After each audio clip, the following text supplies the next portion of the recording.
So occasionally solenoids will collect dirt in the filter screen inside. They'll get clogged, which will restrict the flow going to either the nozzle or the poppet. This will have the effect of slowing down your nozzle travel or limiting it altogether, or the poppet not firing off properly or consistently or at all. One of the simplest ways to check that is once you remove the solenoids, look inside the number 1 port. Each port's numbered 1, 3, and 2 is the output port on this side. And we're looking at the input screen on number 1. You see a lot of stuff in there.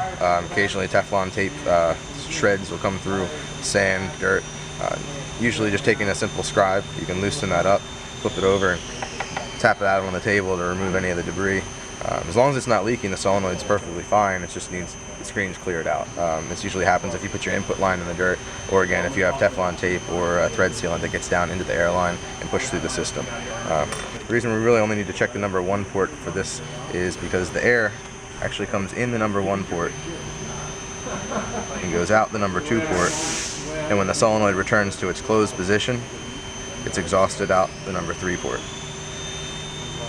So we're more interested in all of the air from the outside, the dirty or potentially contaminated air coming from the outside of the gun into the number 1 port. It would then flow through, had there not been a screen, and then be exhausted back out the number 3. So that is how to check for a clogged solenoid screen.